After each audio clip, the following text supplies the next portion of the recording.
to go Wait live. a minute. My bad. Did I get something technical right? No, that was my bad. But I got something right. You did. I'm very pleased by that. So anyway, the Carolina Hurricanes lost game 1. They have to win. We can agree they have to win game 2, right? You can't go back to Vegas down 2 Cobb. If you do, I don't think you win this series, and we're only in game 2. Yep. No, I mean, you need a split here, right? This was it's kind of the tale as old as time, right? Where somewhere Andrew Walker is listening right now and hears me say that, and he knows that's one of my crutches. But everybody has them. Yeah. So I would just say any series in the playoffs in any sport, if you're the home team and you go down 2-0, it's over. It's curtains, it's wraps, it's dunzo. There is almost no chance you're coming back from that. It is kind of the ultimate hole, right? You got to go onto the road in a hostile environment, and what's the best you can hope for? Probably splitting. So what? You're down 3-1, and you hope you can find a way to miraculously claw back. I just don't see it. If Carolina needs to win in game 2 here, that's not a. What would you say? Either of you can handle this. What would you say the biggest? Because for me, when I watched Vegas, both teams are really good, but Vegas got Carolina out of their game defensively quite effectively. And they were chasing a little bit. I know I watched the Oilers do the same thing. Was that the key, or was there something else? Was it goaltending? What was the key for you in game 1 for Vegas's victory? Go ahead, Donnie. Okay. Well, for me, yeah, I think you're right. It's the Knights made the Hurricanes run around a little bit too much, right? It was, and I've long since held this opinion about the Carolina Hurricanes. I know what the numbers and the stats say about like the rush chances and stuff. The Canes give up way too many of those. Of the most breakaways in the NHL this year.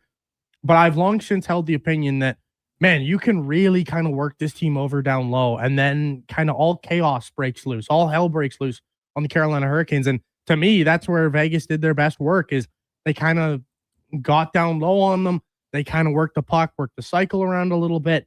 And Carolina didn't have a ton of answers for the Vegas Golden Knights, who I think play a pretty big game. Well, Carolina's fourth line is the same, but they have some smaller forwards on their skill lines, and I don't know that they're, with notable exceptions, does Carolina have a big defense? Well, they do, but I wouldn't like. The thing about Carolina is I wouldn't say they have a real cycle stopper. I wouldn't say they have a real, defensive. Like they have Jacob Slavin, who's amazing. I love Jacob Slavin. Yeah. He is, in my mind, the best defensive defenseman in the NHL. But when I think of hard defensive play, when I think of mugging a guy, when I think of, making that real physical work a guy over play, that's not Jacob Slavin in my mind. That's not Keandre Miller. That's not Shane Gostisbehere, who's a great offensive D-man. That's not really any of those guys. Like, I guess Jalen Chatfield can kind of mix it up a little bit, but like, I don't know. I just, the Canes at the beginning of the series, for me, it was going to be what was going to decide this series, in my mind at least, was a little bit of how much is Vegas allowed to determine what's kind of going on along the wall. And so far, through one game, Vegas kind of determined that starting in the second period. What's your take on that? Is it the ability to control the puck and keep it 200 feet from the Vegas net? Is the goaltending of Carter Hart? Is it? My feeling is it's just brilliant passing by Vegas on the winning goal. You've got your fourth line, center making an Eichel level play over to hurdle for the goal, or is it a combination of for you, Mackenzie? I'd say, yeah, like Vegas is big, right? And I'm looking at the Hurricanes right now, and it's not like their defense is overly small. It's all guys that are average D-men, right? Like sized D-men, because they are all very good. Like, I really like Keandre Miller's game. Yes. Jacob Slavin, like Donovan just said.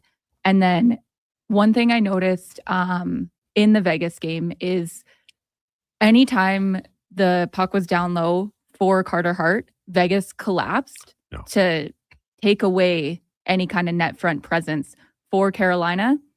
So obviously, as a goaltender, you're not going to like that. But Vegas did a good job of not allowing like the second chances.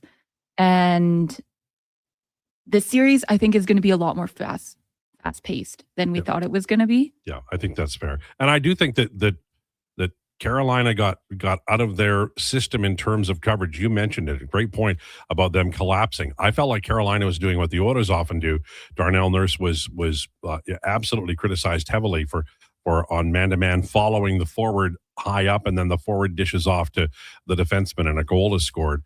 The coverage that Carolina had in game one, I felt like that's not the structure that they wanted. Taylor Hall talked about this, about that, they didn't feel like they'd played their best game. But that's man-to-man defense. Yeah. If you're getting beat, you're going to suck in man-to-man defense. But that's my point, and you also have to check down. Like if you have to guard the important parts of the ice. And look, I don't know the answer to that, but the Hurricanes have to be better, I think, without the puck in their own zone, to make sure that if Vegas has the puck, they can pass it really, really well. And maybe that's overlooked at times. But Vegas Golden Knights are high skill. Take a pass, make a pass. That's basics of hockey, and they're really, really good at it. And for me, I think Carolina's going to block lanes, use really good sticks, all those things coaches say all the time. And I think they got away from it a little bit. They weren't in the position they needed to be at times during the game. And also, Carter Hart made more saves, and that is a big part of it as well. How do you feel, each of you, about the coverage of? I feel like the NBA is, you got unusual people on the floor dancing around like bats, and it's getting coverage, and there's a carnival atmosphere. It feels like it's a big moment event, like the Academy Awards mixed in with the NFL draft tied into a bowl where everybody's making shots. I feel like the NBA, even the coverage from the media and from the personalities in the broadcast, looks bigger than the NHL Stanley Cup playoffs. Finals. Am I wrong? Am I making that up? Or does it seem as though the presentation of the NBA is just more interesting? Well, I think the NBA has always had the NHL beat on presentation, no? In the big event like this, I always feel like the Stanley Cup final, everybody brings out their best. It looks so much the same that I'm surprised. Well, I'll give this a personal spin here. I think the NBA, the NBA's panel is just so much better. If you want to touch on broadcast quality, like, I'm sorry, the NBA's panels, whatever panel you want to look towards, the NBA's panels are elite. The NHL's panels are some good guys really sprinkled in with some. Is it because they can say more in the NBA and be more critical? So. And it's just such an old buddy, old boys network. Steve Lansky talks about this, where, he had.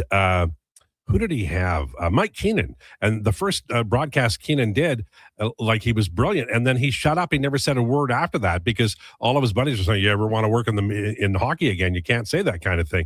And that's the frustrating part about hockey. In the NBA, they can say, this guy's playing like crap, and nobody says a word. Yes. If we want to touch on broadcast and in terms of that quality, I look at anybody really employed in the NBA. And I think they're always going to give you their legitimate opinion.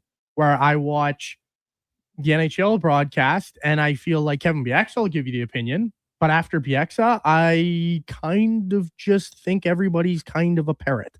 Where I don't want to go too harsh on them, because, you never know who you're going to wind up working with. But I just feel like there's a lot that could be put into that NHL broadcast in terms of Sportsnet.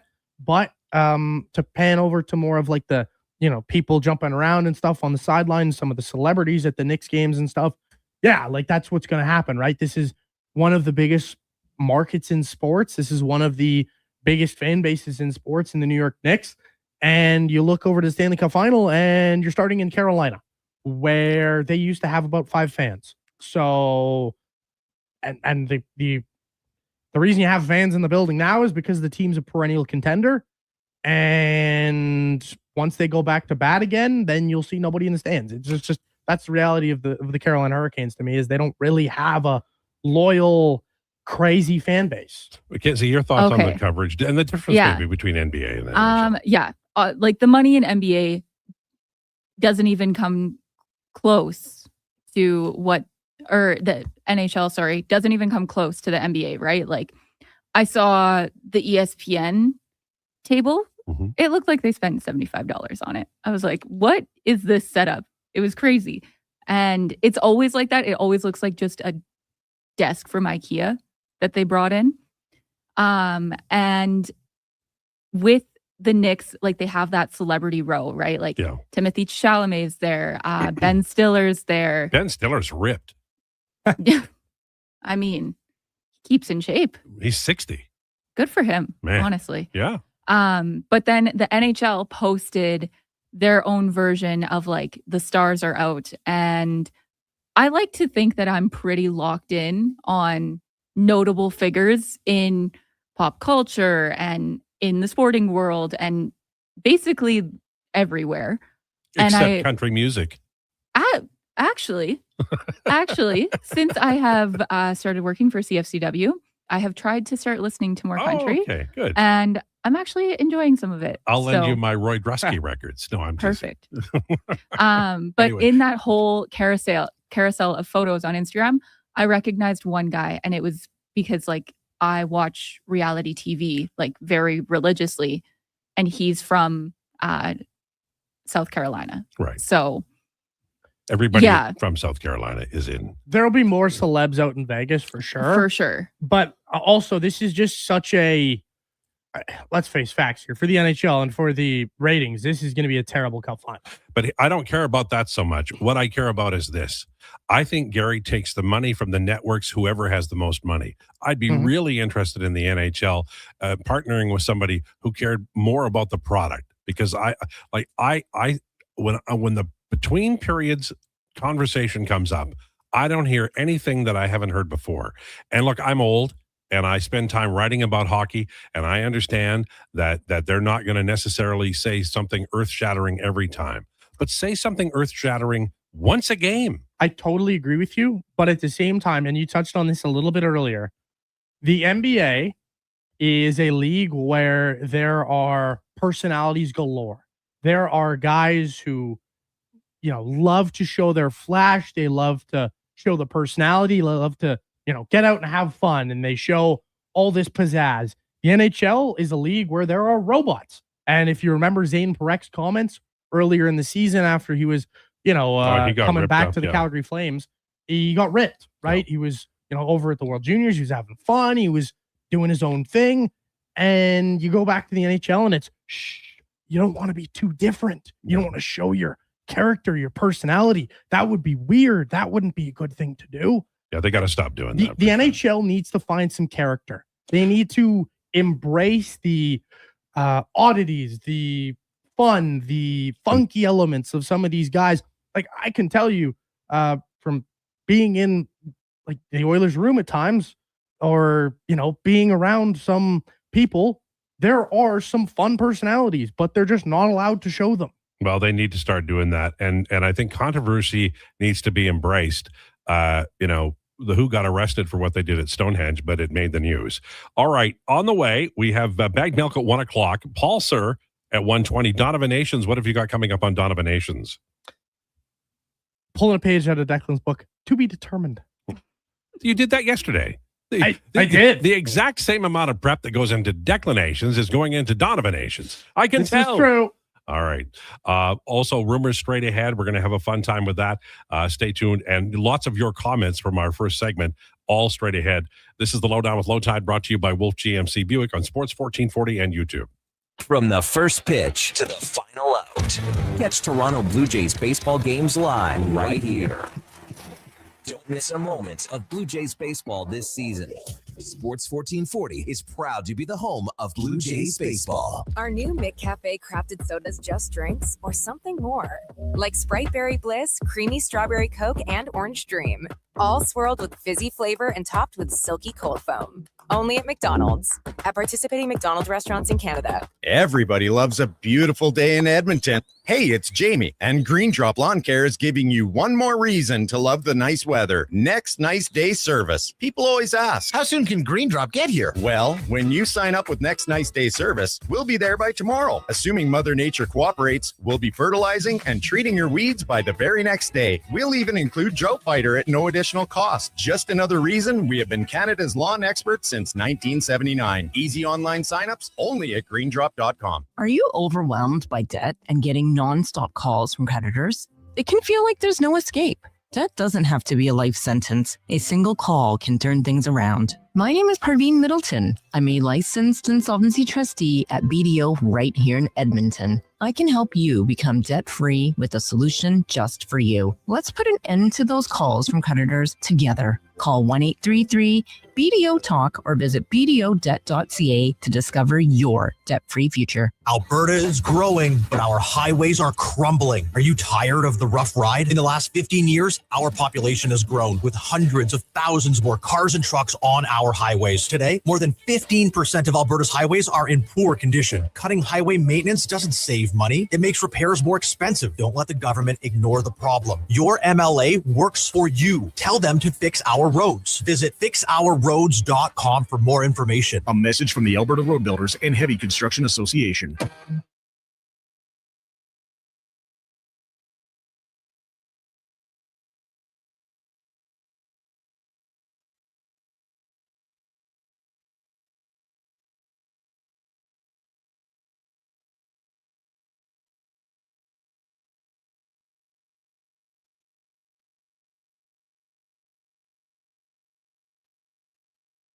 You need the lowdown? It's with Lowetide right now on Sports 1440. Presented by Wolf GMC Buick. We're making it easy. WolfGMCBuick.com.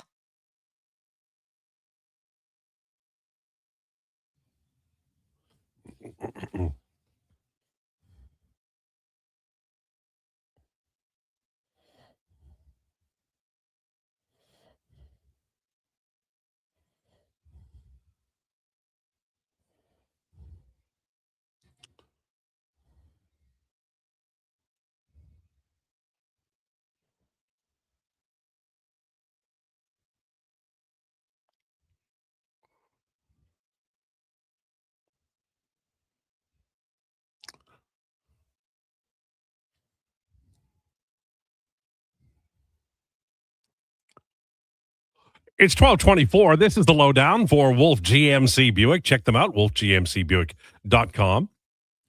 Van Halen with David Lee Roth, way better than Van Halen with Sammy Hagar. I think we can all agree on that. And I can't drive 55 either. It's time for Rumors, brought to you by Harley Davidson of Edmonton. Join them this Saturday from 11 to 2 for their dog adoption event with the Paws Up program. Meet adoptable dogs, and they're adorable. God, what a great place to be. Find your new best friend and grab something off the barbecue starting at noon. Only at Harley Davidson of Edmonton on the Yellowhead Trail or hdedmonton.com. Both you guys have dogs? Nope, I do not. You have a dog? My mom has a dog. What kind of a dog? It's a black lab. Oh, I love black labs. I had a black lab when I was a kid, Colby. Love him, but he's insane. Yeah, but he just loves people. He does. He loves people.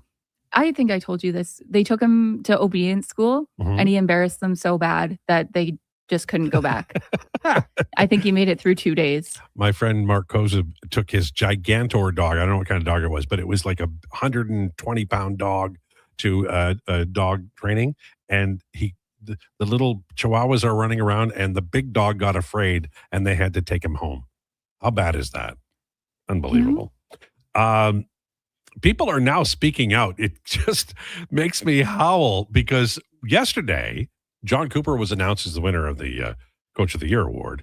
And I poo-pooed it like I do. And young Donovan here erupted about Lindy Ruff. And people are saying they can't believe that Lindy Ruff was overlooked. I think it's fine. I don't think it's that big a deal. I think the Evan Bouchard thing was a bigger deal. But it appears as though you have many, many people who agree with you, Donovan. And since that's so unusual, I'd like you to take another lash at the injustice done to Lindy Ruff. I just don't understand how, like, it's a crime that John Cooper hadn't had a Coach of the Year award until this year. It's a crime because he is the best coach in the league. He has been for quite some time now. And you know what? That guy deserved a little respect. But, man, the Buffalo Sabres hadn't made the playoffs in 14 flipping years. They hadn't. I mean, you look at a start and you can say, oh, but it's a really talented roster. That really talented roster has been really talented for about 6 years. And they hadn't made the playoffs because nobody could bring them together. They couldn't figure out how to play as a team. They were just a bunch of individuals going out there and playing and putting up points and only worried about their points. And there was no priority for defense. There was no priority for playing a team game. And guess what the Buffalo Sabres did under Lindy Ruff? Found a way to play a team game and play together and not just be so focused on one player's points. There was a really, really strong union in that Buffalo Sabres room this year. And you talk to anybody, they'll tell you the same thing. Well, the division got old, and you know, I know that you love Lindy Ruff, and I love him too. I think he's great, but the changing of the guard occurred in the division. They did have all, you know, mostly the same players, but some of those guys just exploded. And I will give Lindy Ruff all kinds of credit. And if he'd won, I wouldn't have had a problem with it. But it's not the crime of the century. It just isn't. I do have a question because Lindy Ruff was there last year. Yes. And they were bottom of the barrel, like 30th in the league, I think. They were bad. It was pretty close. Yep. And then they started off the year and again, bottom of the barrel, they were dead. And nothing changed until they fired Kevin Adams. Yeah. So like I just don't know how I give Lindy Ruff credit, but also I give a lot of credit to the players because it seemed like when that happened, they all kind of gave their heads a shake and were like, okay, like we need to come together. And I don't know how much I actually give like that credit to Lindy Ruff because I've seen Rasmus Dahlin talk about it and him be like, we were the ones that kind of decided that. So like I give Lindy Ruff credit, but I, in my personal opinion, would give more to the players. That's fair. And I think that there is a tipping point.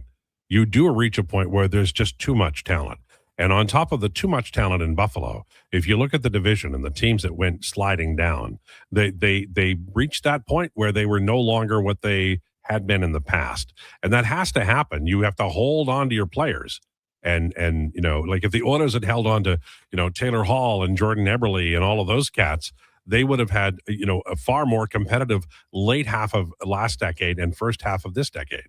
And that's why Buffalo's in a tough spot right now, because they're going to lose some players. Like, would you sign Alex Tuck?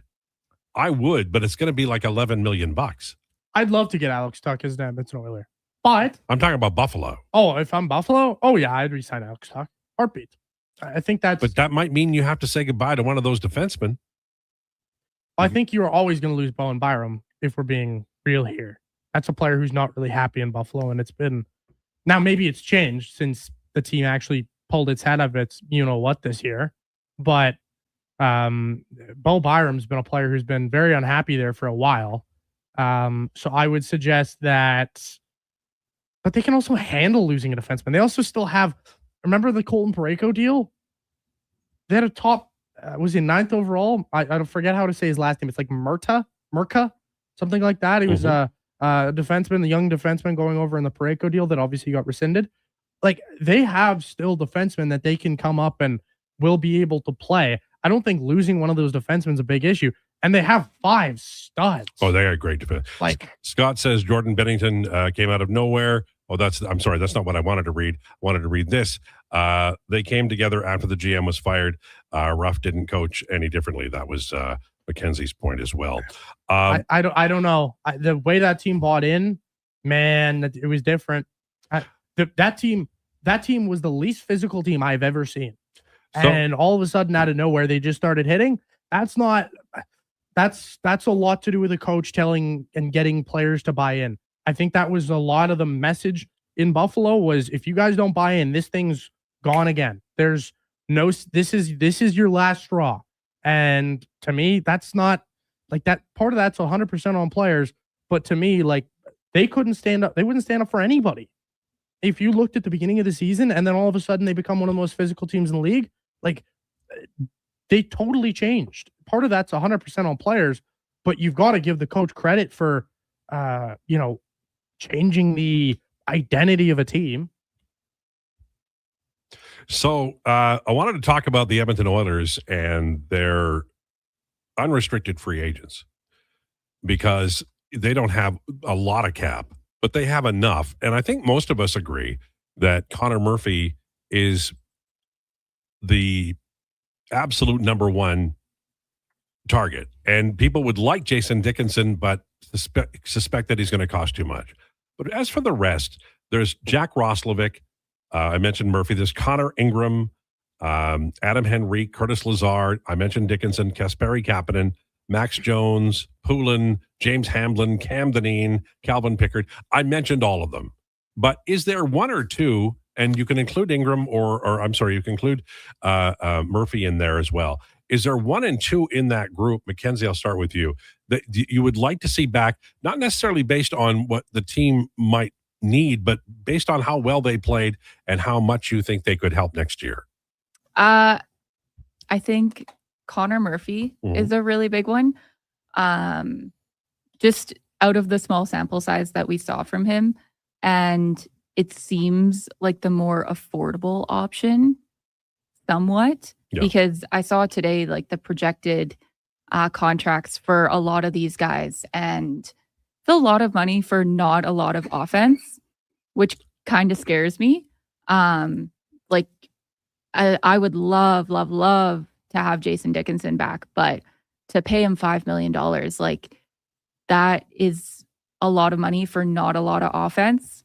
And I'm not really willing to pay that for solely a defensive-minded player. Right. And they've already got a bigger contract in Frederick in the bottom six. Yeah, exactly. And then I would really like to see Kapanen back. He had a hard year with injuries, but when he was healthy, he was great. And I'm hoping that was just a one-off year. And through the playoffs, he was top 3 best player through those 6 games. Yeah, I think those are both excellent choices, and they may well be the ones. We'll see. What about you, Donovan?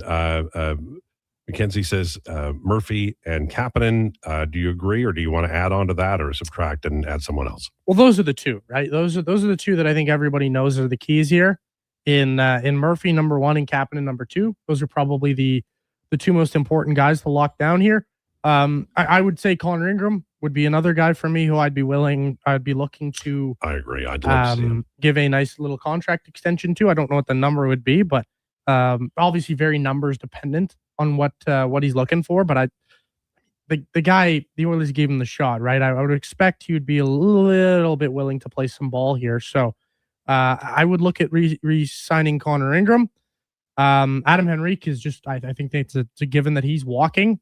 Jason Dickinson, if he's coming back, like, I'd take him at $3 million. I wouldn't take him at anything more. I find it hilarious how everybody is talking about Jason Dickinson and how much they'd love to have him back, when in reality, what's the difference between what Jason Dickinson has done his entire career and what Adam Henrique did this year? There's no difference, except for a little bit of foot speed. Well, and age. I mean, Henrique, I don't think you can sign him because of his age. Oh, I wouldn't sign Adam Henrique either. Yeah. But like they're pretty much like Dickinson's, I guess, younger. He's faster. He's a little bit more physical. He's a bit bigger. But like, no, you can't. Everybody got so upset with Adam Henrique's production. What's to stop them from getting so upset at Jason Dickinson's production because the guy doesn't put up points? Well, they were mad at Henrique because when he was healthy, he played well. But even prior to this season, they were mad at Adam Henrique. But this year, he didn't play well when he wasn't healthy, and when he came back, I thought he played quite well, and I would have no problem with him on this team. But as for other guys, I might debate. I have no problem with Curtis Lazar as like a 13th, 14th forward. I have no problem with Max Jones as like a 14th type of forward. It just depends on what they want to do, right? Like they have a ton of wing depth especially on the left side. I wouldn't be surprised to see Max Jones go. The only guy I'm 100% out on is Jack Roslovic. I have zero time of day for a guy who has. I wouldn't pay him anything more than like will $1.5 because of the million. goals, but I'm with you on I'm that. sorry. If you have 3 goals in 51 career playoff games, I am so incredibly out. Like it's dismal playoff production. I like the player a lot more than I expected to. There's a reason he's kind of floated around from spot to spot because you can't rely on him when it matters most. So, I also just think there's other players who are available who you could get probably fairly similar production for a probably slightly lesser ticket. So, one text we'll take before we take the break. Are you okay? Oh yeah, just had to get that cough out. Perplexed Oilers fan says, I like Kapanen. Terrible defensive player, though. Kapanen's interesting because, for lots of reasons. I think that the thing that we wanted him to be was more consistent, and I do think he got there this year. Not always. He did have some injury issues, and that that at times was a problem. But I thought he did a lot during a big part of the season to show that he had gained some consistency. But what I wanted to talk about before we take a break with Kapanen, when he was with Leon Draisaitl, he had at 5-on-5 a 72% goal share and a 51% expected goal share. Leon always seems to score better than the expected goal share, but Kapanen really found a way there. And their goals against per 60 together was 1.78. Now, when he was away from Leon Draisaitl, he had a 41% goal share and a 44% expected. So I think if you sign Kapanen, it has to be with the idea that he's going to be on a line with Leon Draisaitl and Vasily Podkolzin. I'd be willing to do that. I don't know that the Edmonton Oilers organization is. They've got some young players they might want to look at. But if they do sign him, Kapanen alongside Leon Draisaitl is really something to see. All right, more of your comments straight ahead. Don't forget we have Bagged Milk and Paul Sir along with Donovan Nations in hour number 2. Lowdown with Lowetide, brought to you by Wolf GMC Buick. It doesn't start on game day. It starts before kickoff, before the first snap. It starts with you locking in your season seats. This is Edmonton Elks football. The only way to experience it is being there for every hit, catch, and touchdown. The Elks home opener kicks off June 20th against Montreal. Your season seats are your way in. Get yours now at goelks.com/season seats. Edmonton Elks. Our city, our year. 60 years ago, we started selling trucks as Western GMC Buick. Today, we are Wolf GMC Buick. We're still located on the corner of 184th Street and Stony Plain Road with the same ownership for over 2 decades. Our customers have trusted our family-owned, community-driven business. And for that, we are thankful. If you're looking for a truck or SUV, pop in and one of our seasoned professionals will get you a great deal, hassle-free. Come trust our team at Wolf GMC Buick. Wolf GMC Buick. We're making it easy. Say hello to your new favorite drinks. Introducing new McCafe Refreshers. Icy cool, undeniably refreshing, and available in 3 flavors. Strawberry watermelon, mango pineapple, and blackberry passion fruit. Only at McDonald's. From the locker room to your radio, Sports 1440 is Edmonton's sports leader. Real talk, big personalities, and your texts. It's interactive. It's fun. It's where Edmonton talks sports. Sports 1440. Whether you're refinancing or buying your first home, mortgages are easier with help from a neighbor. At Vision Credit Union, you get face-to-face guidance from local lenders who know the market because, well, they live here too. They'll look at your whole financial picture with practical advice for payments, renewals, refinancing, and what makes sense long-term. Get a more neighborly mortgage. Contact your branch today or visit visioncu.ca.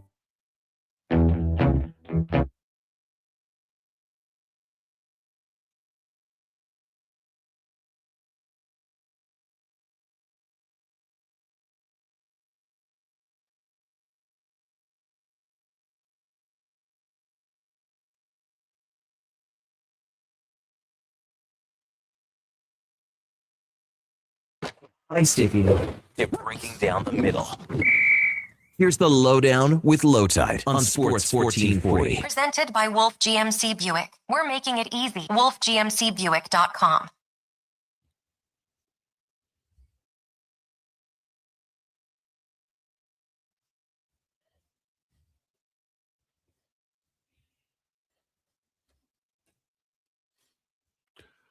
$12:42, Lowdown with Lowetide on Sports 1440. We're brought to you by Wolf GMC Buick. Family owned, community driven. We're making it easy. WolfGMCBuick.com. Mark Bolan, man. Have you ever heard the song Jeepster? His lyrics were Telegram Sam. They were a bit out there, but that's okay. All right, text line is full. We're going to have a few comments. 833-401-1440. The Oilers aren't hurting for offense. They're hurting for defense. So Dickinson, as pricey as he may seem to be, is worth it for the Oilers. They don't need, and unless the goalie they get, just move the players to try to buy in to the elite system. Jeffrey, here's the thing, though. The idea isn't to score or to allow fewer goals, although that's important. The idea is to outscore. So if you have the puck in the opposition end, we're watching Vegas right now doing a brilliant job of it. Nobody's playing defense when that happens. Even when their fourth line is out there, the puck's 200 feet from the net, and that's the ideal defense. The Oilers can do that. Draisaitl line when he's with, say, Podkolzin and Kapanen, they can keep the puck down low forever. And when McDavid's on the ice, there's danger lurking everywhere. Even if the puck is in the Edmonton zone, it could be in the other zone almost immediately. What the Oilers need to do, I think, is have a shutdown line. Maybe it's Draisaitl, but have a line that takes defensive zone faceoffs and takes a lot of the penalty kill work away from McDavid and Draisaitl, so they can play on the power play and they can play 5-on-5.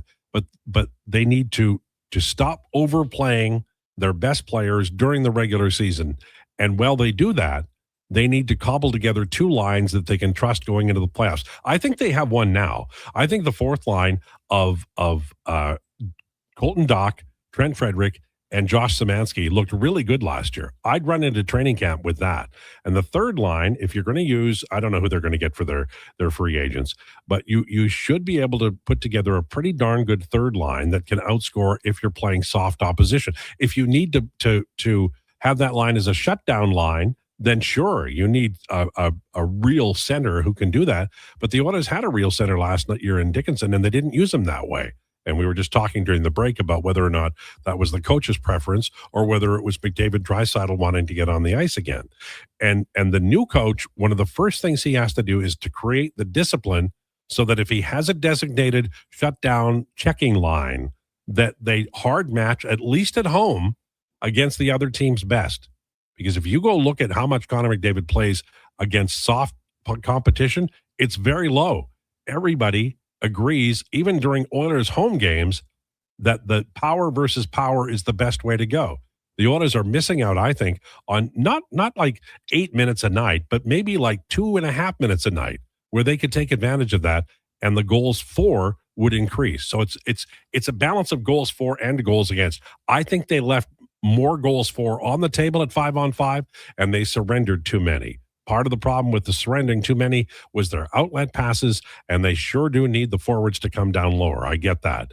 But there's both sides of the offense and the defense for the Edmonton Oilers to look at. And honestly, I think that's one of the reasons why Chris Knobloch lost his job. I think that either he was unwilling to play Dickinson in the role that he was acquired for, which was a shutdown defenseman, or the Oilers were, as a group, were unwilling to surrender the time on ice that would have allowed him to do that. Either way, the Dickinson move at the deadline, I don't want it. They failed the move. They also, everybody got hurt too. That's the other. Well, of course, everybody got hurt, but objectively, if you want to look at it, how the player is best utilized, they didn't do it. Whether that's on coaching, whether that's on the players themselves, I'm not blaming it on Jason Dickinson. I'm just saying, objectively, the reason they acquired the player, they failed to use him to that standard. Yeah, absolutely true. Now, I think aside from the coach and the players, you have to allow for injury because there were a ton of injuries. The centers were done. So that was a kind of a fluke situation. So I sort of hesitated the word they failed because I think that injuries impacted certainly in the postseason. That said, I wouldn't bring a Dickinson back, but I sure as hell would run McDavid and Draisaitl on different lines. And I think Szymanski eventually, maybe not at the start of the year, eventually I think he could be a center that they could use. They really need, if you watch both of these teams, Carolina Hurricanes and the Vegas Golden Knights are in the final. They have punishing fourth lines. And by the time this series gets deep, the defense will know their numbers because they'll be emblazoned on their back. Like they are really hitting hard. And Vegas has been doing it for however many weeks. Carolina's had an easier time, but they're capable of doing it as well.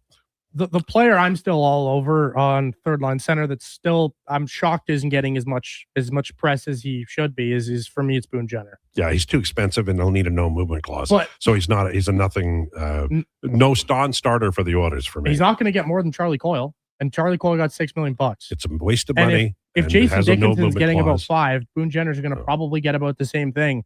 And Boone Jenner is a better face-off man. Boone Jenner's substantially better offensively. It's not even close. Do you agree he'd take a no movement clause in 4 years? Of course you would. Yeah. But I think when you look at Boone Jenner, the player, I think you can get 3 good years out of Boone Jenner, and that's really all that matters. Well, that's what they thought about Adam Henrique. But Adam Henrique at that point was what? So you signed him to a 2-year deal at 34. Or he is 36 now, right? Correct? I believe he's 36. Let me double check. Yes, he's 36. So you signed him to a 2-year deal at 34. Boone Jenner currently is 32. I'm not going there anymore if I'm Daryl Cates. I'm not signing a guy on July 1st to a 4-year deal with a no movement clause and then, trying to figure out the buyout at my desk 2 years later. They've just done it too much. I also think with how much the cap is going up, $5 million means absolutely nothing. That's what everybody will believe until next year when it's a problem. But it's not.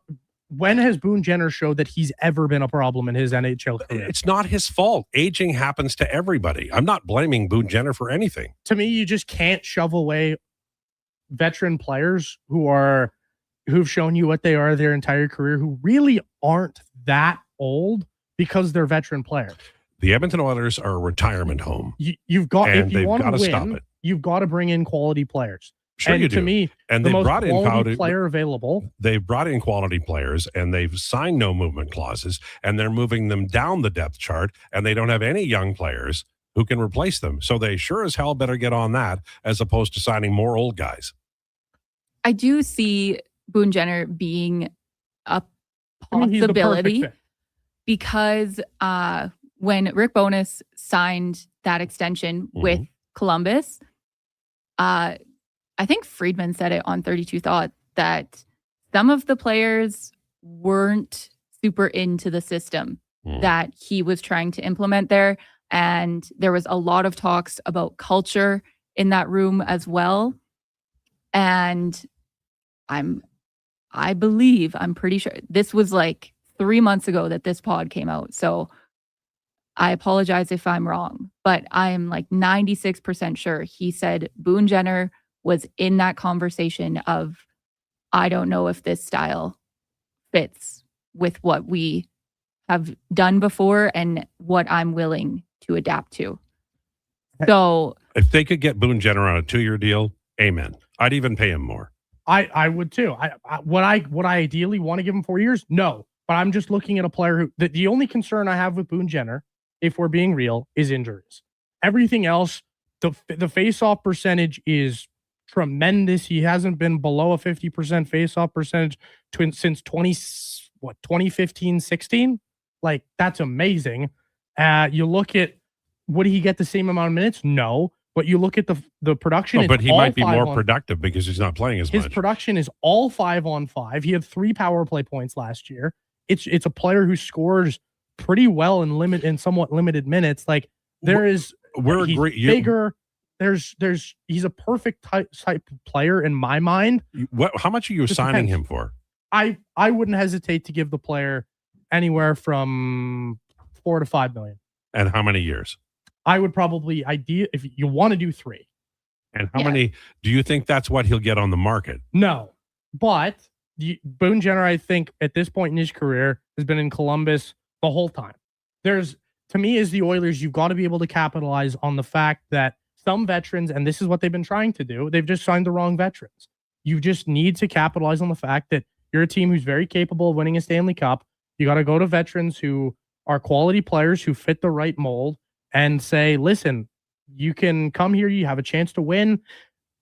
Give us a little smidge of a deal. I'm just looking up right now, if I can find it. I should never do this online, but there's a AP analytics that does give a estimate, AFP analytics, and they've got him at 3 years, 5.09. I have no problem with that deal. I think I get more than that, honestly. I think he probably will too, but this is also a player who he might want to come to a winner. That's how I see Boone Jenner. I think he's a guy who wants to come to a winner. If they sign Boone Jenner to a 4-year deal at 6.5, because they always pay more. I don't think that's going to. Well, he's not going to get more than Coyle. Coyle got 6x4 or 6x6. Have you not seen Edmonton signing contracts? They always give more and longer and a no movement clause. But you're not going to have to just look at the hierarchy. Like Coyle had what, 30, almost 30 more points. So you run up the middle, McDavid, Jenner, Nuge, or do you run Draisaitl? No, you have to run Draisaitl. Okay. So it's McDavid, Draisaitl, Jenner, and then Nuge is a winger. I'm running Nuge as a winger. And now I would have no problem running Nuge and Boone Jenner together. And I would say, Boone, you can take the faceoffs. I probably believe Nuge is probably a better skater. So I would kind of maybe run that kind of McDavid Draisaitl thing together where one guy takes the faceoffs, the other guy kind of acts more like the center. Like that's how I would look at that line. Well, the good thing is if you sign him for 4 years, then he'll be here 2 years after McDavid, because I don't see this team winning if they don't get younger, and they're going to get older by signing Boone Jenner. Everybody has to be able to see this, right? This team is too old. And when you're signing guys, even at 32, that's too old. Ty, okay. The Florida Panthers, were they young at all? There are a lot of guys were in their peak, man. Their average age was like 30. How many guys did they? I do not have the roster in front of me, so you have the advantage over me. This Vegas Golden Knights roster, their youngest players, Pavel Dorofeev at 25. Their whole team is basically 30 plus. Well, 27, 28, 29 till like 34. So let's look at Matthew Tkachuk in the first year they won the Stanley Cup in Florida, and let's see how many. They won in 23, 24. So we're going to go. All these teams who win are all like average age of 30. You had Sam Reinhart, who was 27. Matthew Tkachuk, who was 25. Alexander Barkov was 27. Need I keep going on? You look at the Edmonton Oilers and you think, well, they're a young group. McDavid will be 30. Leon is over 30. Darnell is over 30. Hyman is 33. Nugent Hopkins is 33. You need to have young players. And look, I love Podkolzin and I love Matt Savoy, but my God, this is the turning point. You can't keep just adding guys over 30, because when they hit the edge, they're going to go right off, and then you're not going to have to worry about Connor McDavid because he'll be in New York City. Okay, Right. I have a really, really fast question. Sure. Would you say the 23 or 24 year team, so first Stanley Cup final run, Right. Yeah. was better than the 25 year team? Yes. Really? I would disagree with that. I think I the would players say- themselves would tell you that team was better. No, I think this team than was better. 24. The 25 team was better. I would say the 25 team was better. I think the 24 team was better. I know people say it There's because more they went to versatile. 7 And games, but I'm I think the 25 team was I better. think the 25 team was better, and that team was older than the 24 team. The difference now is that, I mean, if you could bring back Corey Perry the way he played, amen. But that's not going to happen anymore. Like he's older than he was. And in 25, 26, this team was at the top end. They had Evan Bouchard, and they had Vasily Podkolzin, and they had Matt Savoy. And if you really stretch it, you could include Jack Roslovic, but I consider him to be one of the older players. They just got to get younger. I'm not saying everywhere, but if you sign Connor Murphy, I don't think you can afford to sign Boone Jenner. And if you sign Boone Jenner, I don't think you can afford to sign Connor Murphy, and I'm signing Connor Murphy. I'm not signing both. I don't think they can afford. My God, the no movement clauses are just crazy on this team. And I know everybody says, that's the cost of doing business. Well, maybe they should sit one out and offer sheet Maverick Bork and go out and get a younger right-handed defenseman and see how that shines. And you could always add a 30-year-old or a 34-year-old at the trade deadline. Got to get younger. There's just no excuses for this team getting older and older, because sooner or later, you're not going to be able to skate with the teams as you see in the Stanley Cup final. Would you take Maverick Bork on this team? I would, yes. I would. I understand that, but we have a different way we're going to too team many build. small wingers. We have a different way of building the team, but I'm getting younger and you're getting older, and I'm counting on my team being able to thrive over the next several years. You got to think about after 2 years. It's not all about Connor McDavid. This team will have to compete as time goes on. All right, we're late for a break. On the way, in hour number 2, Bag Milk will join us. Paul Sir, the tallest man in Edmonton, and we'll have Donovan Nations at 1:40. This is the Lowdown with Lowetide on Sports 1440 and YouTube. We're brought to you by Wolf GMC Buick, and it's time for an update with Donovan. This is a Sports 1440 update.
Sports 1440, Stingray Radio Station. CKJR broadcasts from West Edmonton Mall and Wetaskiwin. Download the free Stingray music app and listen wherever you go.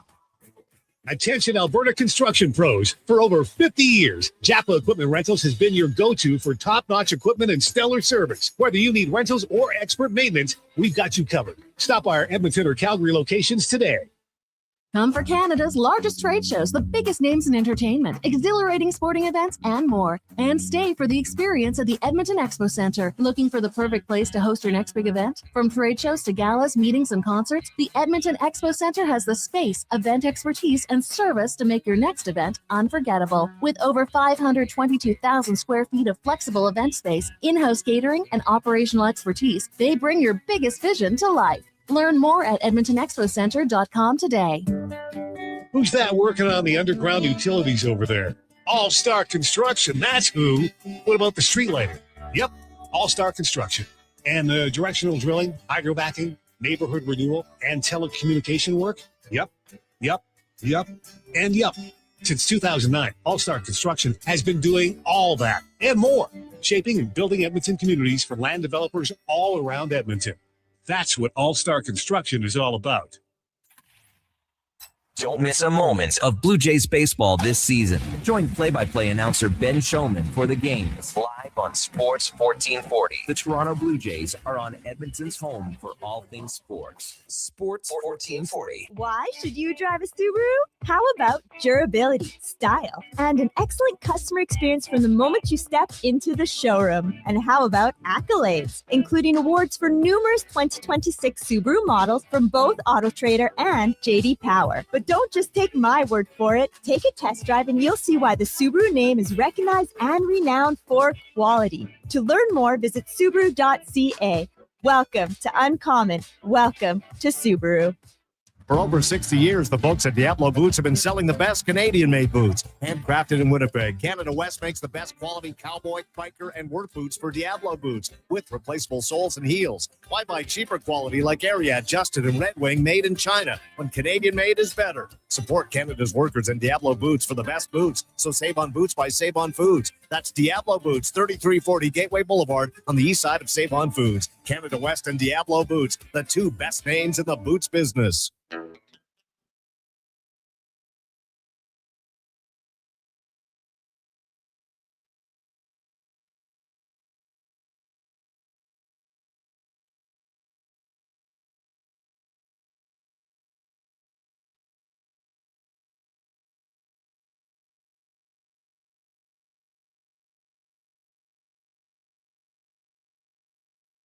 He knows all about the Expos and Oilers. It's the Lowdown with Lowetide on Edmonton's Sports 1440. Presented by Wolf GMC Buick. We're making it easy. WolfGMCBuick.com.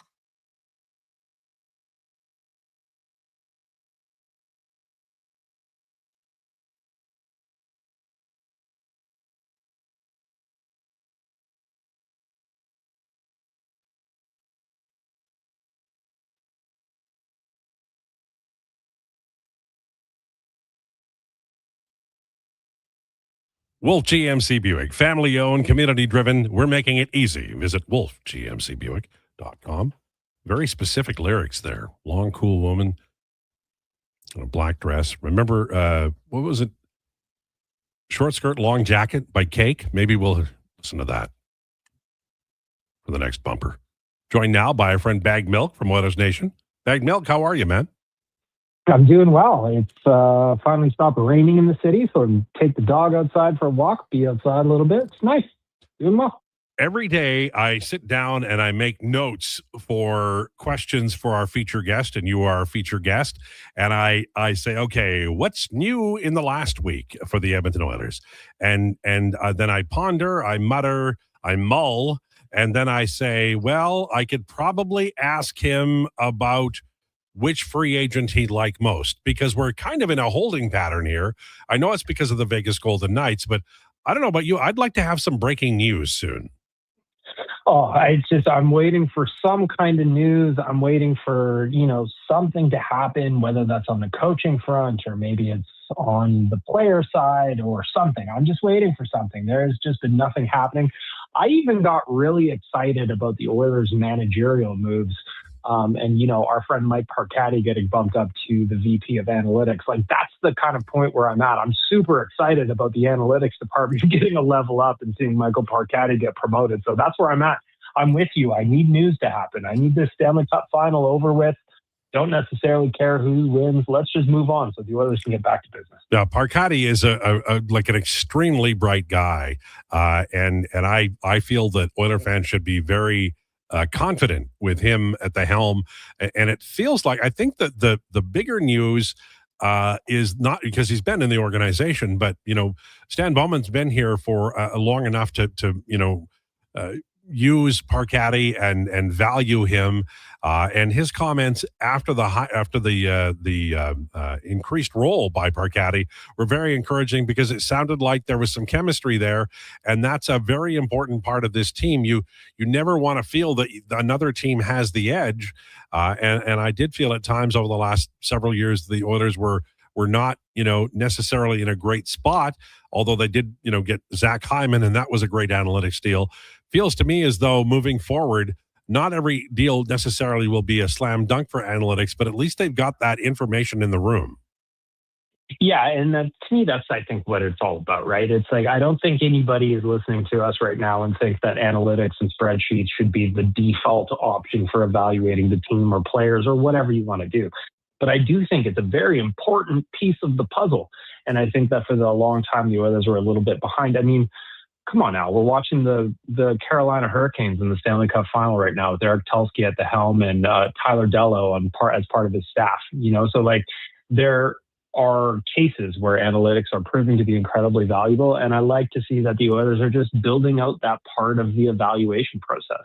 There's no cap on how much they can add to their scouts and their management teams. And so build it up. Let's get the best possible data available. And I'm thrilled to see that Michael Parkatti got lifted up, and he'll be continuing to lead the charge.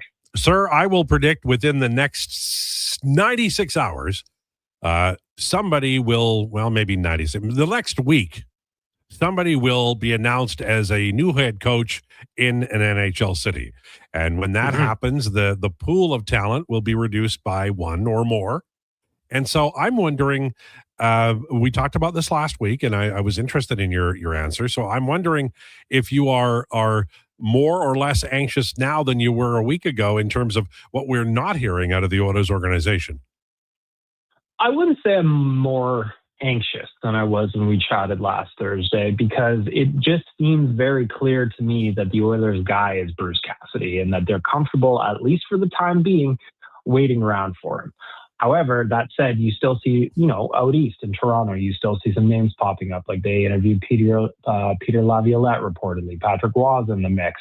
They're doing their thing. And while other teams are doing their thing and trying to get their guy, like you said, that just takes someone off the board that you might have been interested in if your plan A falls through. So I would like to see a little bit more movement, though. I was listening to Stan Bowman when he was on Oilers Now last week too, and it seems like they're keeping it pretty close to the vest. I think that they probably have talked to some more people than they probably have let out to the public, but we'll see how it goes. I'm still maintaining that Bruce Cassidy is their guy. I think they're waiting. So let's just hope that this series gets wrapped up here in, less than 7 games, so that we can just that the Oilers can get to work and hopefully get this resolved. Well, don't worry, because if they run out of names, they can call me. I still have Mac T and Todd Nelson on my list of possibles. So I never forget a coach. The roster itself is, I think that based on comments and based on how things appear to be rolling out verbally from the rights holders media, this may be less an explosive summer and more of a tweaking summer, maybe an addition of a goaltender to go with Tristan Jarry, a right shot defenseman, Darnell Nurse rumored to be traded, but that seems to be an annual event. And then maybe they add a center or a winger up front. As we contemplate returning to the fall and the roster and competition for jobs, there's not a lot of preseason games. Ike Howard is a player who's, I think we can say, on the cusp, and maybe he's a no-brainer to make the roster. But how important is it for you to see Ike Howard play extremely well in whatever limited minutes he gets in the fall in order to assure that he's going to be on the opening night roster? Yeah, I think that Ike Howard, I was impressed to see him, how he played over at the Worlds for Team USA. He had some nice stats there. He obviously had a really nice season in Bakersfield. So you want to see him take that next progression. He is obviously very clearly, from our limited time watching him, a shot first player. I think the Oilers need more of those guys in the lineup. They need more guys who love firing the pill and who love scoring goals. And he's definitely one of them. So I'm hopeful that he works out, but I'm also keeping, the possibility in mind that he could be a guy, if there's a trade to be made somewhere, that could be involved in a package if the Oilers want to take a bigger swing. So I'm hopeful. I'm still bullish on Ike Howard. I love the story. I like the player. I like the skill set he presents. But, it's not like the Oilers depth chart is the deepest we've ever seen. And if they do want to make a more substantial move via trade, and, our friend, my colleague Jeff Merrick here at the Nation Network is talking about the summer of trades, well, he potentially could be one of the pieces involved in something like that. Yeah. So I'm hopeful that he can stick on the roster, make an impact, fill the net with some goals. If he comes out and scores 15 to 20 next year, I'd be pretty excited about that. But I also think that there's a possibility for Oilers fans that we all need to think about, that he could be part of a package if there's a bigger deal to be made. So I think you've got 2 very, very different options for Ike Howard. And to be honest, I'm kind of excited about either of them because, like we started off the segment with, I'm just really waiting for some news to happen. Yeah, I think Howard is an option in trade. Is people should gird their loins for that possibility. It certainly could happen. They don't have a lot of quality young players to trade, and he would definitely be at the top of the list. When we're looking at, we were talking last hour about what to add in free agency. We all agreed. The 3 of us, that Connor Murphy would be a no-brainer to add. And we got into, talking about, the idea that maybe Boone Jenner at, 5+ times whatever might be an option. Would you go there, or would you prefer to either sign a winger or maybe make a trade for a younger player who could have an impact? Yeah, I think Boone Jenner is a very interesting player to me, and he has been since he was drafted. I think we were talking back in the Nuge draft, if I remember correctly. Yeah. So he's been an interesting player for me for a long time. Now, he scored 20 goals a handful of times. I think he even hit 30 once in his career in the early days. I think he's an interesting player. I still go back to what we were talking about last week when I think about the 3C position, whoever that may be, I'd really love the Oilers to target a guy they already had in the mix in Jason Dickinson, because that would give them a shutdown line, like a true shutdown line, if you move Nuge down to the third line to play with a guy like Dickinson, where they can go up against the other team's best players. They can take some defensive zone draws. They can play the tough minutes. They can reduce the need for Connor and Leon to always be out there for the important moments. So that's where I would love to be. But then you see the reporting from some of the insiders that a guy like Jason Dickinson could be floating over $5 million. And all of a sudden that gets pretty expensive for a guy who doesn't really score you a whole lot of goals. So I would definitely be interested in Boone Jenner, even though I think he's around 32, 33 years old as we're talking today. But I wonder if there's a different option, or I wonder if there's a different angle to get a guy like a Jason Dickinson back, who's a touch younger, not much younger, but a touch younger, at a deal that would probably, or maybe even be comparable. I think that in terms of a fit, he was a perfect fit for what this team needed, Dickinson, that is. And it's just a real shame to me that he ended up getting banged up and we didn't really get to see the best of him down the stretch. That's fair. Bag Milk, our guest from Oilers Nation on Sports 1440. And the Lowdown with Lowetide. Final question. This comes from John Bruce. I've been asked this many times, and my initial reaction is always not a chance, but then I flesh it out and make it seem nicer. But John Bruce wants to know, what are you thinking about bringing in Patrick Laine? I think it's an interesting idea, and I understand why you would talk about it, right? Like Patrick Laine, when he's at his best, is a guy who can fill the net. We've seen that. We've seen it, specifically early in his career when he was with the Jets. All he did in those first handful of seasons was score goals for the Jets. So I get why his name is out there. He's a big kid. I think he's 6'3", 6'4" in that window. He's still on the right side of 30. I think there's a lot to like there about that. However, you look at the last couple of seasons in Montreal, and while I'm not saying that his 20-goal season in 2024-25 was poor by any stretch when he only played 52 games, but there are questions about a guy who only played 5 games throughout the last season. By his own words, he said he was ready to go in the playoffs and just was not made available. So it would be interesting to me, certainly not at anything close to the pay that he was making. But I think if you could get him on like a Roslovic type situation, sure, I would be interested in that. But would the player be willing to settle for, just a cup of coffee above league min these days, knowing that he made 8+ for the last handful of seasons? I don't know. But if you could get him on a cheap Roslovic type deal, then sure, I would be interested in that. But anything above that, I think that there's some question marks there. We're also talking about a young man who would be going on his 4th NHL team now already. And there's probably a reason. It's just something we don't know. All right. Thanks for this. Appreciate it. We'll talk to you next Thursday. And there will be news. I promise. He lied. I can't wait, Al. Looking forward to it. All right. Sounds good. There's Bag Milk from Oilers Nation. Interesting stuff there. Getting down. We're not that far away. I mean, it's the 4th of June now. So we're 4 weeks away from free agents. We'll be live on the radio, by the way, that day. I think we're 10-1, something like that. Mm-hmm. And look forward to that. Now, Paul Sir, one of the true gentlemen of our industry. You'll never hear any of us say a bad word about Paul. Number one, we're afraid of him. He's a giant.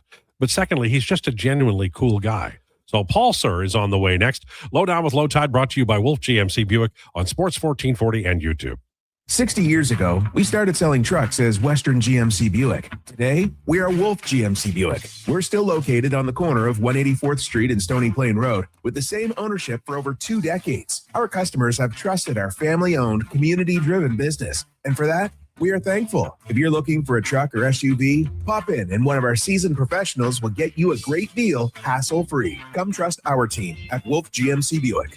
Wolf GMC Buick. We're making it easy. Good to go.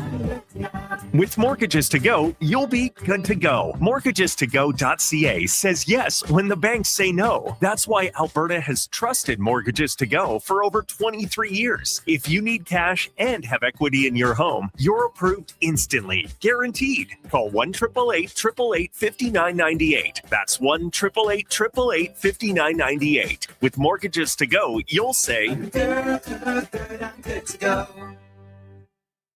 You see it? Fusion Promo Marketing can make it. Fusion makes high-quality, memorable promotional products for businesses, sports teams, and corporate events. From vision to reality, get noticed and remembered. Fusion with a Z. Promomarketing.ca. When thirst strikes and your energy begins to fade, one hero rises above the rest. Introducing the Superpower Smoothie from Booster Juice. A bright sun-charged burst of mangoes, bananas, and blue spirulina. An out-of-this-world smoothie, just in time for the new Supergirl movie. Discover your power and channel your inner superhero. Fly into your local Booster Juice and experience it for yourself today. And see Supergirl. Only in theaters June 26th. When your project can't afford downtime, call Japa Equipment Rentals. From excavators and wheel loaders to compaction equipment, Japa has the machines you need. Trusted since 1972. Visit japaequipment.com or stop our Edmonton or Calgary locations. Whether you're a craft beer connoisseur or more of a wine aficionado, there's always something new to discover at Sherbrooke Liquor, a unique, family-owned, independent liquor store. The selection? Incredible. The non-alcohol section is also very impressive. Sherbrooke Liquor, expert, knowledgeable staff with a passion for unique finds. More than just a liquor store, we're a community. Alberta's best, the one and only Sherbrooke Liquor. Wine, spirits, and oodles of beer. Visit SherbrookeLiquor.com. Do you have neck or back pain? Ever go for treatment hoping for a simple fix only to realize your stubborn spine is basically a science project with attitude? Hey, we get it. And honestly, we're a little sorry because great rehab does take proper experimenting. But at Leading Edge Physiotherapy, we don't just toss exercises into the beaker and hope it doesn't explode. We start with the right diagnosis, then mix hands-on care, precise manual therapy, and evidence-based technology. The formula your body actually needs. Science and skill with gratitude, not attitude. LeadingEdgePhysio.com. Silent Ice Sports and Entertainment is an innovative market leader across Western Canada. Properties include the Spruce Grove Saints, the Junior Prospects Hockey League, Silent Rides Charter Company, the Hockey Super League, and the newly launched Female Super League. Silent Ice also owns the Western Hockey League Seattle Thunderbirds and operates the Morinville AAA Arena. The Silent Ice Center, a new state-of-the-art entertainment facility in Nisku, features 2 sheets of ice, a 1,600-seat arena, as well as Summit Restaurant. Learn more at silentice.com.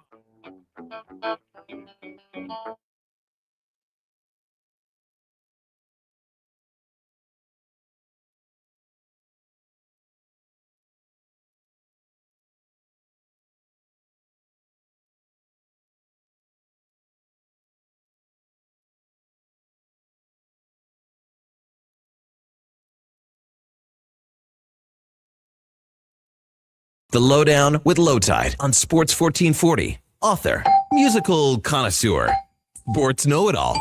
Yes, a man for all seasons. Presented by Wolf GMC Buick. We're making it easy. WolfGMCBuick.com.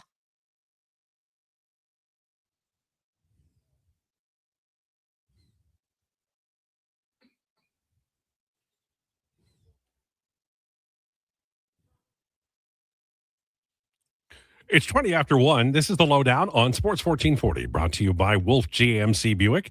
Check them out at wolfgmcbuick.com.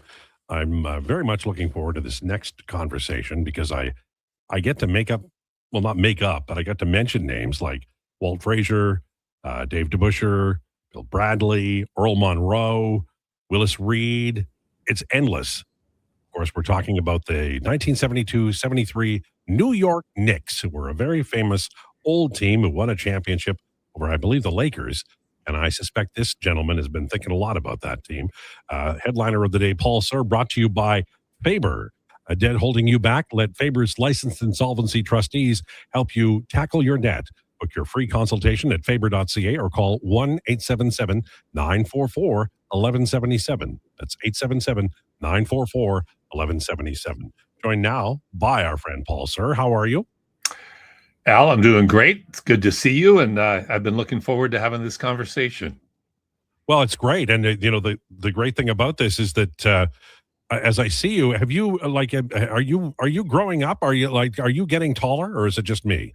No, believe me, I'm not. In fact, at my peak, I was 6'5" barefoot. Now I'm not that far under. I'm not that far over 6'3". So Father Time is being cruel. Well, another 170 years, and I'll catch up to you, buddy. There we go. The tables are turning. Well, the reason I remember the 72-73 Knicks so well is because my family subscribed to the Hockey News and the Sporting News. And so the Sporting News was full of the 72-73 Knicks.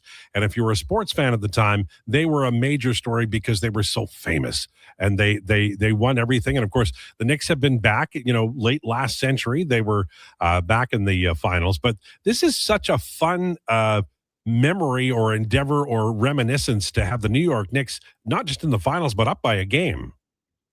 Well, it really is. For those of us long enough in the tooth to remember it, I remember the 1970 championship in the famous Willis Reed walkout on the court with his knee all torn up and hitting the first two baskets and leading the Knicks to a victory over the Elgin Baylor, Jerry West, Will Chamberlain Lakers again, completely breaking the hearts of Laker fans. And then 3 years later, winning again, this time a little different team, Jerry Lucas on, but still anchored by Frazier, Earl the Pearl, DeBusschere, as you mentioned, Bill Bradley, those great, great teams. So, yeah, there's a rich tradition of history. There's no city like New York City in so many respects, and certainly when it comes to sports.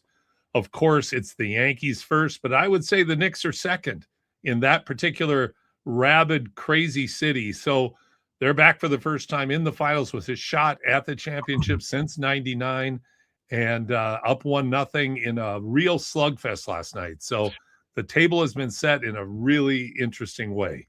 I know that I pay more attention to the final. Everybody does. But I just was blown away by the consistent and brilliant shot making on both sides of the ball in game number one. It seemed like there was, you could be in Laredo and you were still dropping it. Yeah, it's interesting because in terms of efficiency, neither team was actually statistically that efficient last night. But in the second half, particularly in the fourth quarter, the shot making, which is what we all remember, the shot making was outstanding. Led by the great, diminutive in size, but the biggest heart and set of determination that's on the court in Jalen Brunson. His shot making is incredible, but then he was complemented by other players as well. The former Raptor OG Anunoby had huge buckets down the stretch.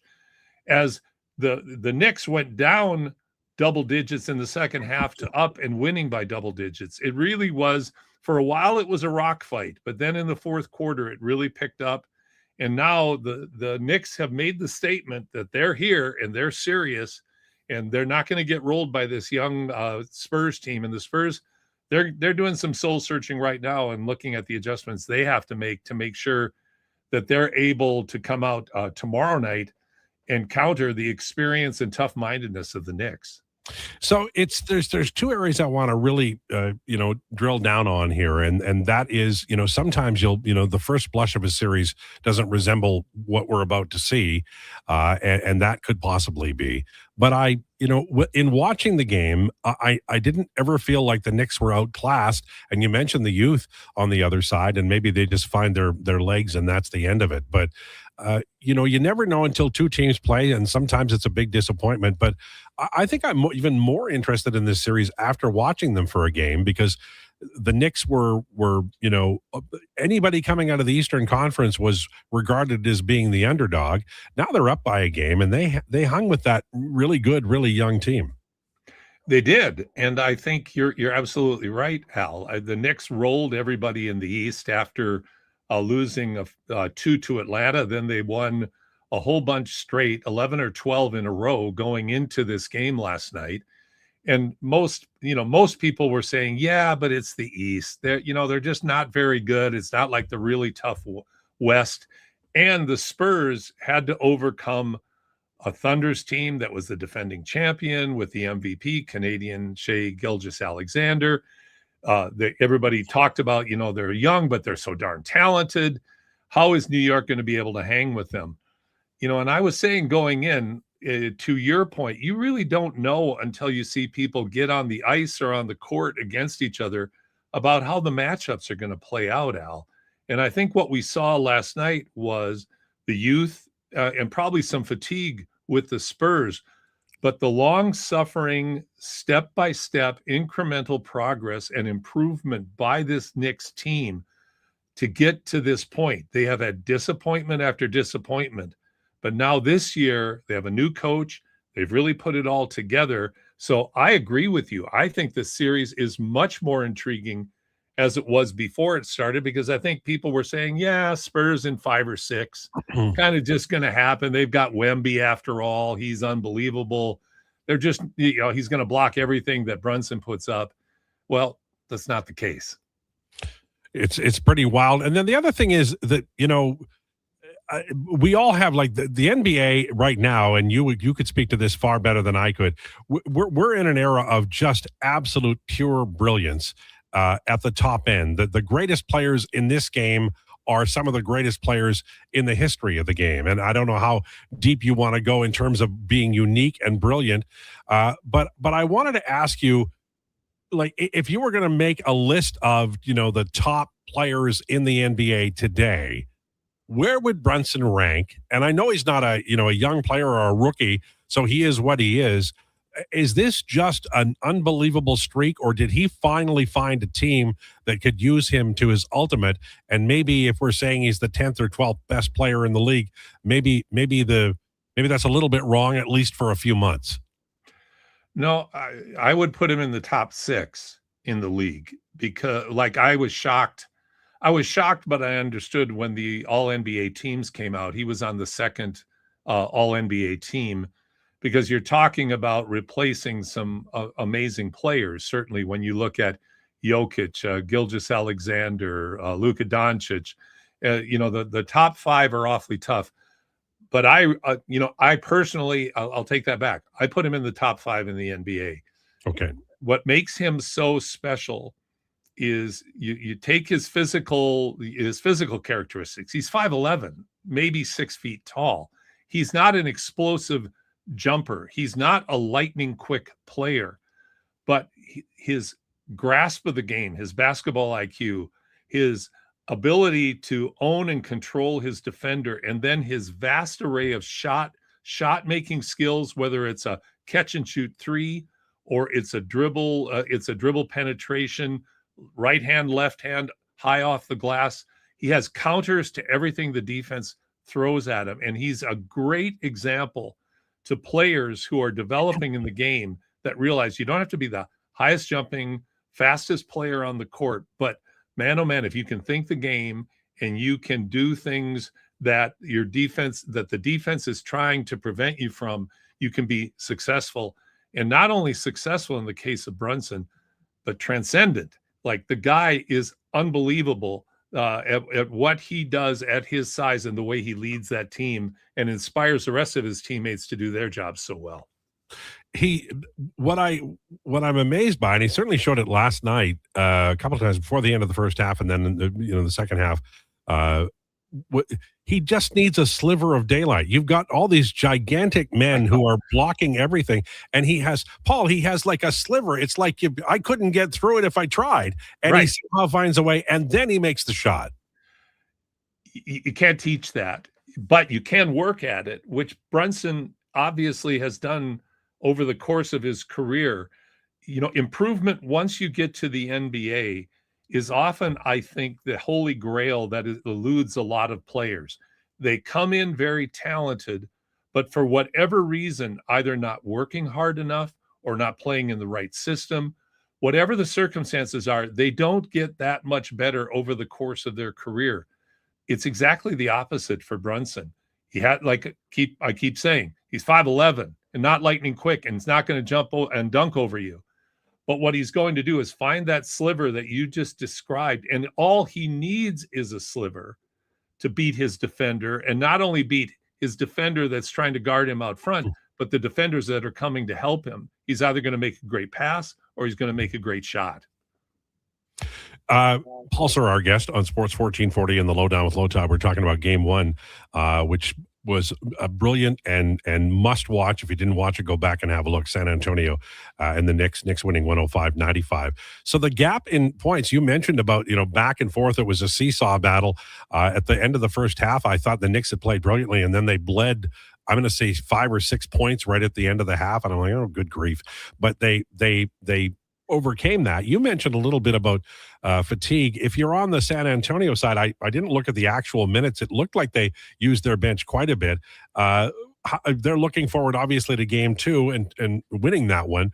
How do you see them changing deployment? Is it still going to be as we saw in Game 1, or do you think they'll, maybe mix it up a little bit? I think they may mix it up a little bit, but I think their rotations are pretty well set.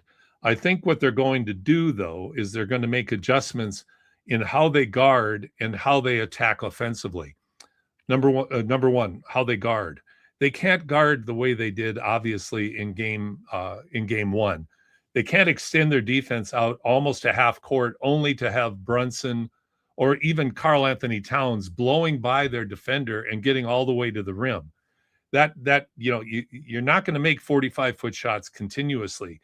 So I know Sean Sweeney, who is the associate head coach and is going to be the head coach of the Orlando Magic and is in charge of the San Antonio Spurs defense. I know he's going to make all kinds of strategic adjustments also to try to get Wemby to be more around the basket to try to alter the shots that Brunson was hitting the other night.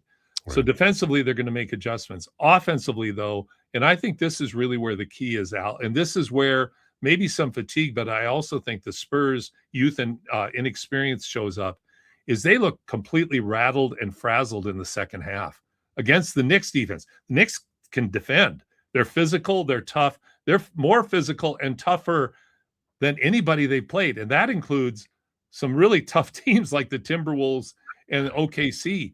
But man for man, these guys can guard, and they guard not like OKC, who I think is highly questionable sometimes in how, using the term dirty, they can be. They just guard you straight up and they guard you tough. So what they're going to have to do is they're going to have to make adjustments offensively to get more players doing things that they're comfortable with and get Wemby trying to play point guard and not trying to be Allen Iverson and turning the ball over at clutch times, but getting touches closer to the basket and using that ridiculous length that he has more to his advantage, as opposed to being off balance as much as he was last night.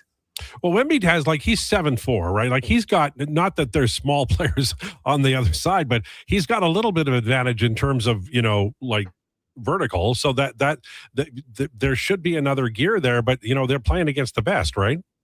Well, they are playing against the best. And Towns, who has been criticized heavily throughout his career, is not being a very effective defender and really not even wanting to play defense.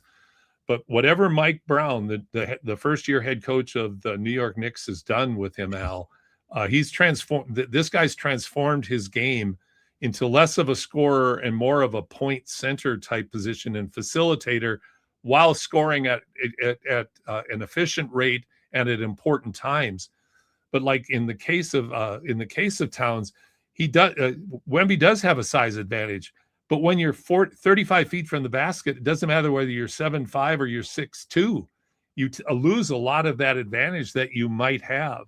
And I think Wemby, again, shows his youth because he wants to put it on the deck and spin in the middle and make all these, really fancy moves and shots. What would you do with a guy 7'5" if he planted his butt 10 feet from the basket and just shot over you? So I think we're going to see more of that. I'm quite confident the Spurs will make the necessary adjustments to try to go to their strengths more. It's a fascinating final, and I was wondering about Wemby, and I don't know who guards him best in the NBA, but they seem to have the answer in Game 1 from the Knicks. I'm just excited.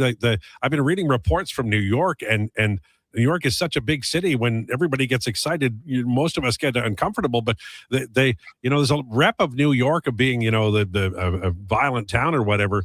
But everybody I see, I mean, you've got the most ripped actors and histories out there, and they're just enjoying the hell out of this thing. I'm pretty excited just from the city of New York's point of view. It seems like New York is shining right now because everybody's so excited. They really are. And, you've been to New York many times. There's no city like it in the world. Like there's nothing like spending time in New York. You walk away and you go, wow, what was that?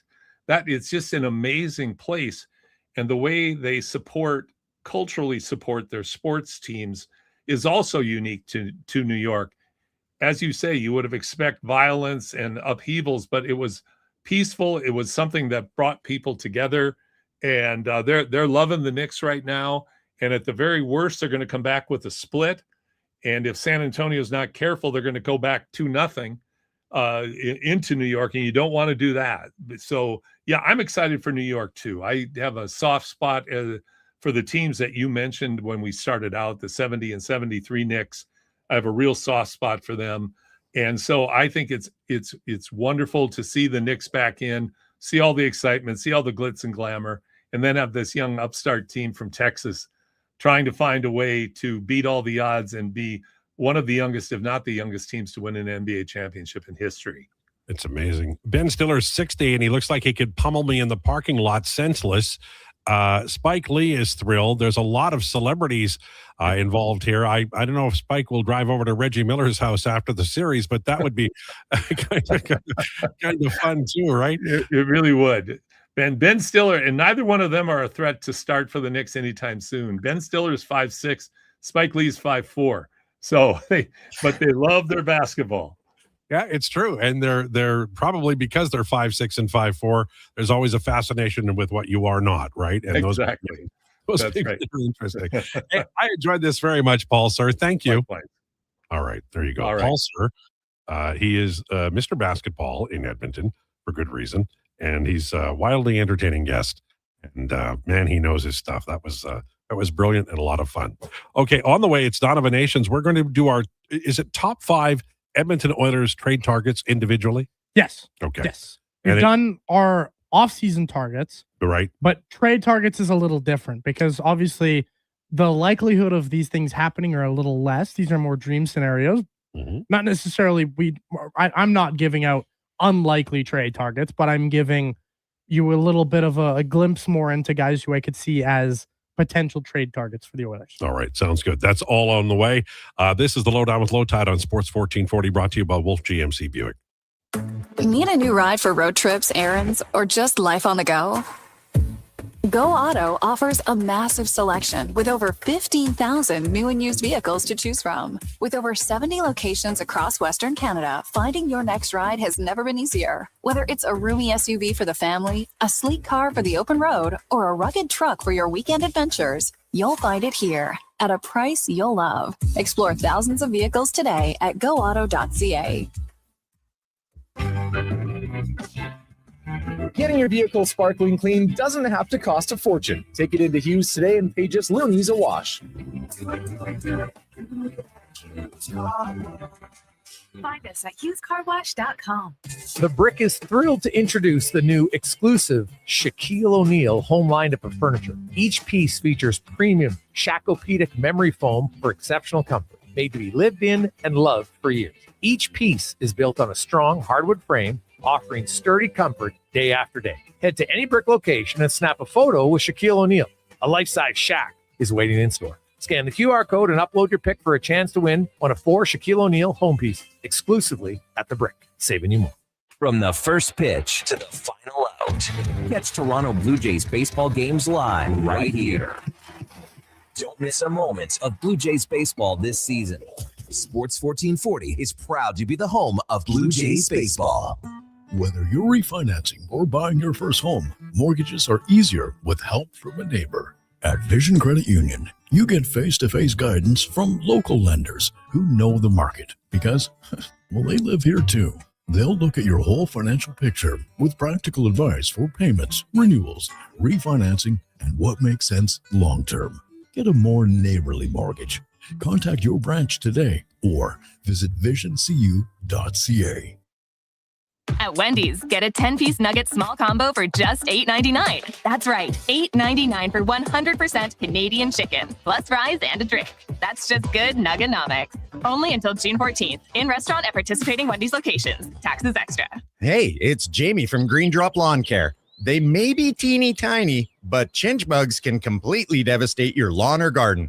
If you have yellowing grass that doesn't improve with watering, you may already have them. At Green Drop, we'll identify them, treat them, and help you recover from the damage before it's out of control. Stop chinch bugs cold with Green Drop Lawn Care, Canada's lawn expert since 1979.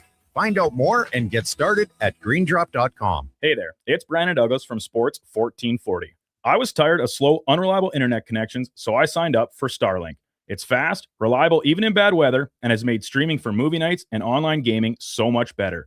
The summer doesn't mean a break from watching sports, and I've been streaming all the games seamlessly when at the family farm, despite the remote location.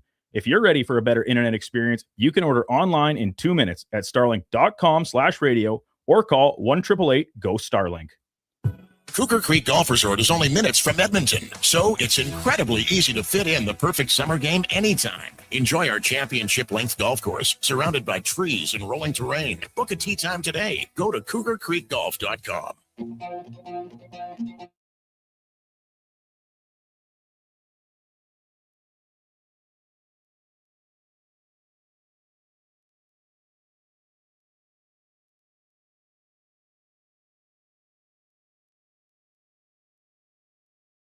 Breaking down the fine art of sports, one rep at a time. The Lowdown with Lowetide. Thanks for checking out Sports 1440. Presented by Wolf GMC Buick. We're making it easy. WolfGMCBuick.com.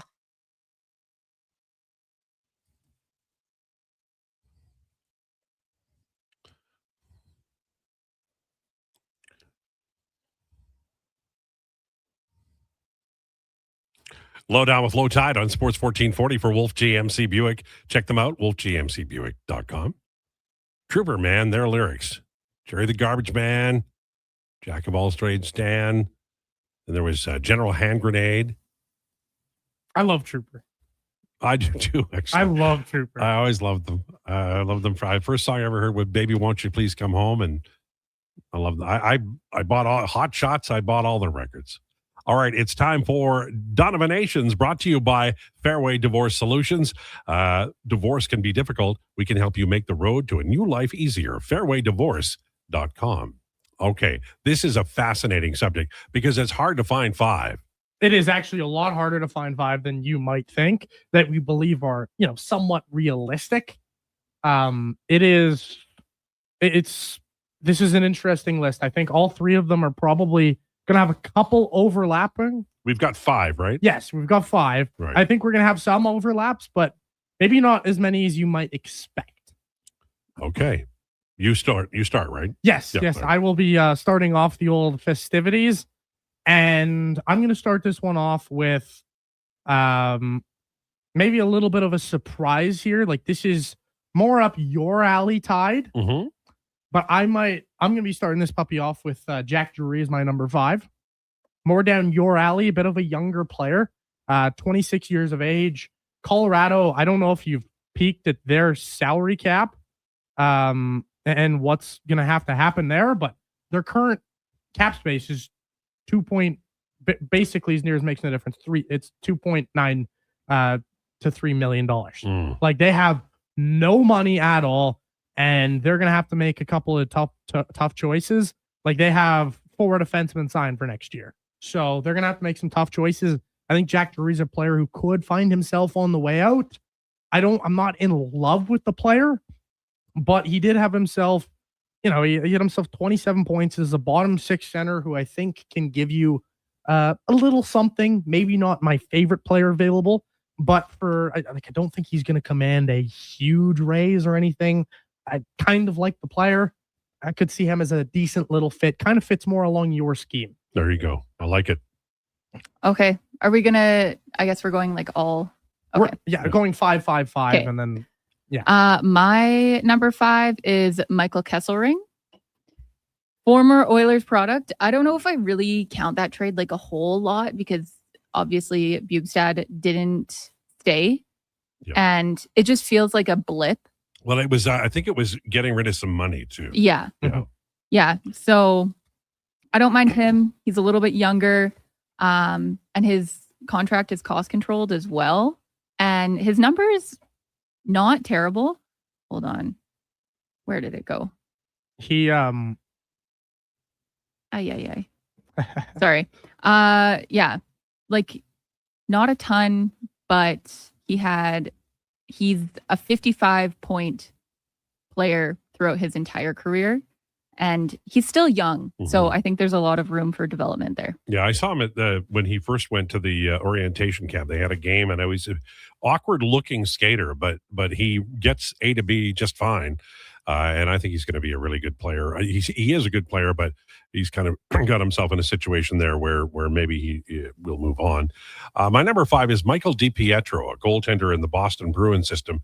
He had a .930 save percentage with the Providence Bruins last year. He did play one game, just like 6 minutes with the Bruins last year. But his last 4 seasons in the AHL have been brilliant. He's not an old goaltender. He's 26 years old. He hasn't had an opportunity to play in the NHL yet, but he's not going to cost a lot in terms of trade. He makes well short of $1 million. I like the bet a lot. And I know that there are some more famous guys like Kosa and Devin Levy, but I like DiPietro because of the asset cost won't be great. And I think he's ready. He's more than ready. He's been in the AHL playing extremely well for several years. And whenever he gets an NHL audition, he does very well as well. So Michael DiPietro is my number 5. My number 4 is a player who has, well, simply put, it's in a position of, a lot of people think it's a position of need for the Oilers. And it is a player who I like, is a local kid. You just mentioned his name, but it's not Michael DiPietro. It is Sebastian Kosa. It is a player who I could very easily see the Oilers acquiring. Would he be near the top of my list in terms of, well, he's in the top of my list, but he's not the player I am most intrigued to go after. But I see the Oilers, giving the call, giving the one over. What are we looking at here for Kosa? I think that it's a probable trade, but I'm not saying he is the player who I want the most out of this list, obviously. All right. Like, his numbers were good in the AHL. So, I don't know. I'd look at him. A lot of talk around Kosa yes, sir. these days. Okay, my next one is Brandon Carlo from the Toronto Maple Leafs. Maybe a Carlo for Nurse 1-for-1. Not very realistic, but it's a lefty to a righty though, so that's true. I don't mind the idea of a Ekholm Carlo pairing or a Wallman Carlo pairing. I think that would be all right. He was +4 on a not very good Leafs team that really struggled to score this year because they couldn't get their pucks to their skilled offensive players. So I like it. And depending on what Toronto decides to do at the draft and with this free agency, I could see them dealing him. So I don't want him like a ton, but I see it a little bit realistically, maybe. My number 4 is Mike Kesselring, who you haven't ever heard of before. No, he was mentioned by Mackenzie, and for the same reasons, I like him. I do have some hesitation about him being better than Ty Emerson, and I don't know that I would want him on the second pair. Having said that, I don't know that Spencer Stastny is better, and I think that if you're looking at the trade market this year, there's not a lot of absolute, positives at this part of the trade tree. So I think Kesselring is a guy that I'd like to see come in because I think he does a lot of things the Oilers need. He can defend and he can move the puck, and he's a better skater than he looks. So I think Kesselring would be I don't think he'd cost a lot. I think he'd be a really astute deal for the Edmonton Oilers. Yeah, Kesselring is one of those guys for me. If you can't get Connor Murphy, like, I don't hate it, but at the same time, he couldn't even crack Buffalo's playoff lineup. Like, Buffalo's deep though, man. Buffalo is deep, but like, he couldn't even crack their lineup half the season. Like, it was just, I don't know how much of a believer I am in Michael Kesselring. And we had one really nice season in Utah, kind of moonlighting up as a top 4 defenseman, but I just truthfully don't think he's a top 4 defenseman. My number 3, this one will actually surprise you a ton, Tide, because you were actually on this player, I want to say a year or maybe even 2 ago. This is Peyton Krebs in Buffalo. Like Peyton Krebs. I know you like Peyton Krebs. And Peyton Krebs, for those of you who didn't really pay attention to Buffalo, Peyton Krebs kind of, I'll say saved his career this year. He sure did well. I'll flat out say saved his career. This is a player who's really, really struggling to stay in the lineup in Buffalo. This is a player who's needing to kind of change the way he played the game a little bit. Found himself becoming a feisty player this year. Found himself becoming a 39-point scorer. Found himself at times running up on Buffalo's top line. And if you look at Buffalo's cap system, I know they want to pay Alex Tuck. They have just under $12 million in cap space. I'm thinking there's going to be a casualty. Peyton Krebs, I think, would be a really nice add for some spunk to this team. Also gives you more offense than I think a lot of people gave him credit for early in his career. I became a big Peyton Krebs guy this year. Credit to you, Todd. You were on this player a little earlier. Mackenzie? Okay. My next one is Owen Tippett. A lot of chatter around him recently as well. If the Oilers were to go a speedy top 6 forward route, I would think this is where they would go. 28 goals, 51 points. And he is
Stanley Cup final.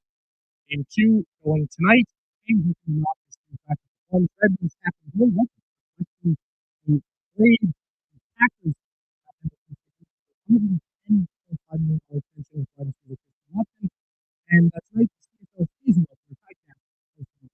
Coming up, it's the Jason Gregor Show.